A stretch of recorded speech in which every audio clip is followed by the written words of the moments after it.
Hello नमस्कार दोस्तों, मेरा नाम है लक्की जैंगिड और मैं एक बार फिर से आप सभी लोगों का स्वागत करता हूं आपके अपने यूट्यूब चैनल जीके विद लक्की के अंदर। जैसा कि आप लोगों को पता है, हम जो एनटीपीसी रेलवे है उसके जीके एंड जीएस का सुपड़ा साफ कर रहे हैं। हम ऐसे टॉपिक ले रहे हैं जो एग्ज़ाम के अंदर किसी ना किसी शिफ्ट के अंदर किसी ना किसी रूप के अंदर आप लोगों को देखने को ऐसे क्वेश्चन मिल सकते हैं। आप लोग या ज़्यादातर स्टूडेंट ऐसा होते हैं कि इन टॉपिकों को या तो वो पढ़ते ही नहीं हैं, अगर वो इन टॉपिकों को अटेंड करने की कोशिश करते हैं तो -1/3 होता है उनका, क्योंकि ये ऐसे टॉपिक है जो एग्ज़ाम के अंदर पूछे जाते हैं। और इन टॉपिकों के अगर जिसके अंदर स्टूडेंट की पकड़ अच्छी है वही क्या करता है, एग्ज़ाम पास करता है। तो हम आज का जो हमारा टॉपिक रहेगा वो क्या रहेगा कि संविधान के अंदर कौन किस समिति का अध्यक्ष था, ये ट्रिक से याद करवाने की मैं क्या गारंटी लेके आया हूँ। तो गारंटी लिए इसका मतलब आप लोगों को 80% तो एक बार सुनने मात्र से याद हो जाएगा, बचा 20%। तो इसको आप लोग एक दिन बाद अगर आप लोग एक बार सिर्फ कान में ईयरफोन लगा के सुन भी लोगो तो आप लोगों को ये याद होने वाला है। तो बिना किसी समय गवाए हम आज की क्लास स्टार्ट करते हैं। और सबसे पहले देखो हम कहाँ लेके चलते हैं आप लोगों को, बाबा साहब भीमराव अंबेडकर के पास चलते हैं कि ये कौन सी समिति के अध्यक्ष थे।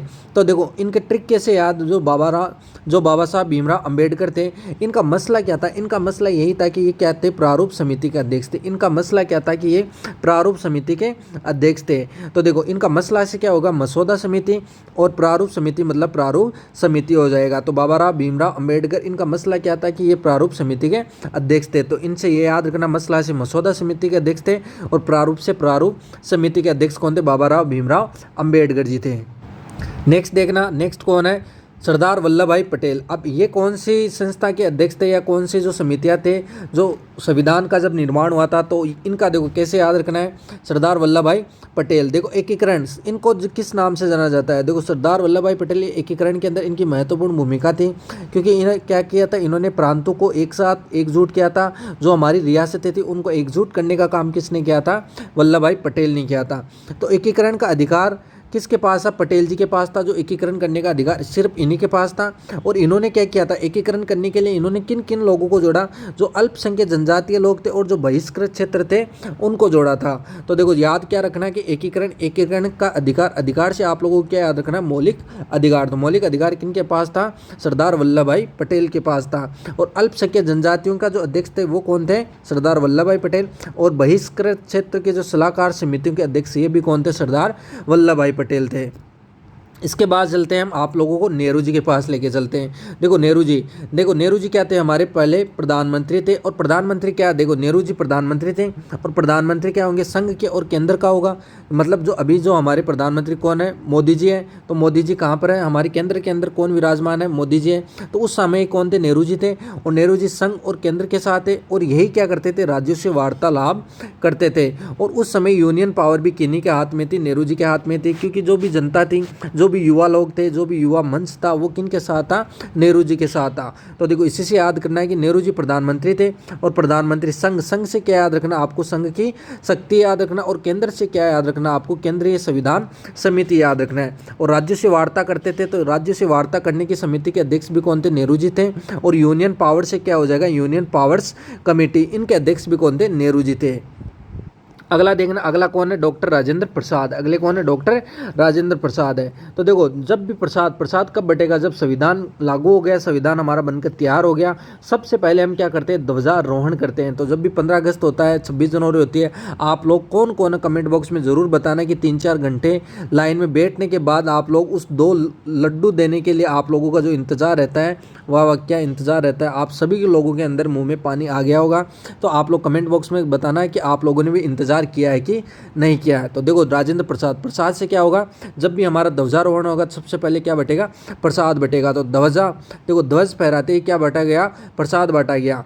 अब राजेंद्र देखो किसका पर्यायवाची, राजेंद्र किसका पर्यायवाची है, इंद्र का पर्यायवाची, किसका, इंद्र। और इंद्र से आप लोगों को क्या याद रखना है, देवराज इंद्र। तो स्वर्ग में चलते हैं, तो स्वर्ग में प्रक्रियाओं के नियम कौन बनाएगा, इंद्र बनाएगा। इंद्र मतलब राजेंद्र बनाएगा।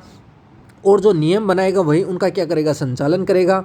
और वही जो संचालन करेगा वही उनके अपने मंत्री संतरी थे उनको क्या देगा, सैलरी देगा। जो भी उनके कर्मचारी होंगे उनको क्या देगा, सैलरी देगा। तो एक बार और देखना, देखो ध्वज फहराते क्या बटेगा, प्रसाद बांटा गया। और स्वर्ग में जो प्रक्रियाओं के नियम इंद्र बनाएगा और जो नियम बनाएगा वही उनका संचालन करेगा और वही उनके कर्मचारियों को क्या देगा, सैलरी देगा। तो इससे याद रखना, देखो ध्वज फहराते मतलब ध्वज पर तदर्थ समिति का अध्यक्ष कौन थे, डॉक्टर राजेंद्र प्रसाद थे। और उसके बाद देखो प्रक्रियाओं के नियम के अध्यक्ष प्रक्रिया नियम की समिति के अध्यक्ष वो भी कौन थे, डॉक्टर राजेंद्र प्रसाद थे। और देखो बनाएगा व संचालन करेगा, तो संचालन समिति के अध्यक्ष भी वही थे, डॉक्टर राजेंद्र प्रसाद। और सैलरी से क्या याद रखना आपको, वित्त मतलब धन, क्या याद रखना है, धन। और अपने कर्मचारियों को धन देगा, तो वित्त और कर्मचारी समिति के अध्यक्ष भी कौन थे, डॉक्टर राजेंद्र प्रसाद थे। अगला हम लेके चलते हैं आपको जेबी कृपलानी के पास। किसके पास, जेबी कृपलानी जी के पास लेके चलते हैं। देखो जेबी ने अधिकारों के ऊपर क्या करी थी, कृपा करी थी। कृपलानी से क्रय, कृपलानी से क्या हो जाएगा, कृपा। और जेबी ने अधिकारों के ऊपर क्या करी थी, कृपा करी थी। देखो आप लोगों को याद रखना है कि जो मौलिक अधिकार थे उनकी जो समिति के अध्यक्ष वो कौन थे। देखो अधिकार किसके पास था, सरदार वल्लभ भाई पटेल के पास, लेकिन ये कौन है, उप समिति के अध्यक्ष था। तो जेबी कृपलानी अधिकार मतलब मौलिक अधिकार, और ऊपर से क्या याद रखना आपको, उप समिति, ऊपर से क्या याद रखना, उप समिति, और कृपा से क्या हो जाएगा, जेबी कृपलानी हो जाएगी। तो जेबी कृपलानी ने क्या किया था, अधिकारों के ऊपर क्या की थी, कृपा करी थी।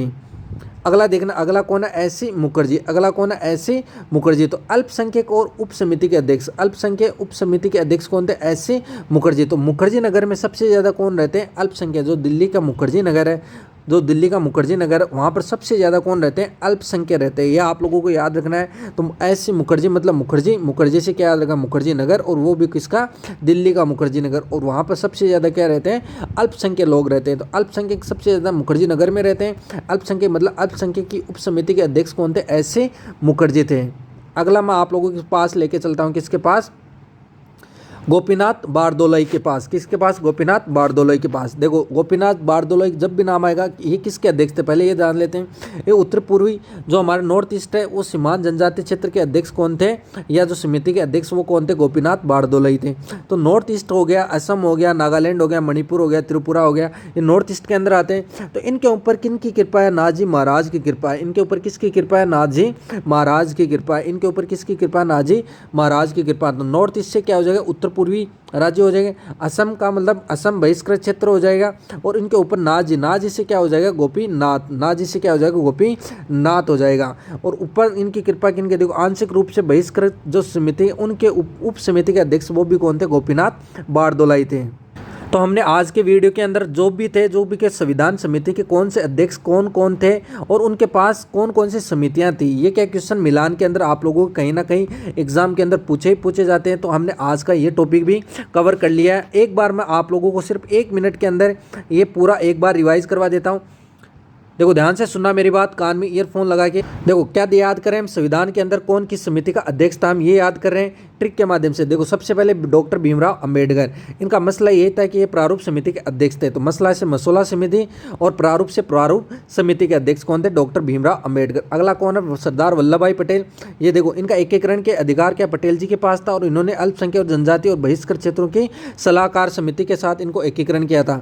अधिकार से मौलिक अधिकार, अल्पसंख्यक से अल्पसंख्यक, जनजाति और बहिष्कृत से बहिष्कृत क्षेत्र के जो अधिकार की समिति के अध्यक्ष सरदार वल्लभ भाई पटेल थे। अगला कौन है, देखो नेहरू जी है। तो नेहरू जी क्या प्रधानमंत्री थे, और प्रधानमंत्री संघ के और केंद्र के होंगे। यही राज्यों से वार्ता करेंगे और यूनियन पावर भी इन्हीं के हाथ में होगी। तो केंद्र से क्या हो, देखो संघ से संघ की शक्ति, केंद्र से केंद्रीय संविधान समिति के अध्यक्ष, और राज्य से वार्ता मतलब राज्य समिति के अध्यक्ष, और यूनियन पावर से यूनियन पावर्स कमेटी के अध्यक्ष भी ये थे। अगला देखना डॉक्टर राजेंद्र प्रसाद। देखो ध्वज फहराते ही प्रसाद बांटा गया, प्रसाद से प्रसाद, ध्वज पर तदर्थ समिति के अध्यक्ष, और स्वर्ग में प्रक्रियाओं के नियम के समिति के अध्यक्ष इंद्र बनाते हैं, और वहीं इनका संचालन करेगा संचालन समिति का अध्यक्ष, और वहीं उनको सैलरी देगा अपने कर्मचारियों को। तो सैलरी से वित्त और कर्मचारियों से कर्मचारी समिति के अध्यक्ष हो गए। अगला कौन है, देखो जेबी कृपलानी। जेबी ने अधिकारों के ऊपर कृपा कर दी। तो जेबी ने अधिकारों के ऊपर, अधिकारों का मतलब मौलिक अधिकार, और के ऊपर से क्या हो जाएगा, उप समिति के अध्यक्ष कौन थे, जेबी कृपलानी थे। अगला कौन है, एससी मुखर्जी है। तो अल्पसंख्यक के उप समिति के अध्यक्ष कौन थे, एससी मुखर्जी, और मुखर्जी नगर में सबसे ज्यादा क्या रहते हैं, अल्पसंख्यक रहते हैं। अगला देखना गोपीनाथ बारदोलाई। जो नॉर्थ ईस्ट इंडिया है हमारी, उसमें असम, मणिपुर, त्रिपुरा, उनके ऊपर किसके, नाथजी महाराज की कृपा। तो नॉर्थ ईस्ट से उत्तर पूर्वी सीमांत जनजातीय क्षेत्र, और असम से असम बहिष्कृत क्षेत्र और आंशिक रूप से बहिष्कृत उप समिति के क्षेत्र के उप समिति के अध्यक्ष कौन थे, गोपीनाथ बारदोलाई थे। तो आज की वीडियो आप लोगों को कैसी लगी, इसके अंदर हमने जो संविधान के अंदर समितियों के अध्यक्ष हमने देख लिए हैं। अगर आप लोग नए हो तो हमारे चैनल को सब्सक्राइब करना, और अपने दोस्तों के साथ भी इस वीडियो को शेयर करना, ताकि उनको भी पता चले कि जो संविधान के जो समितियों के अध्यक्ष, उनको ट्रिक के माध्यम से भी हम याद कर सकते हैं। आज के लिए इतना ही, मिलते हैं अगले वीडियो में, तब तक जय हिंद जय भारत।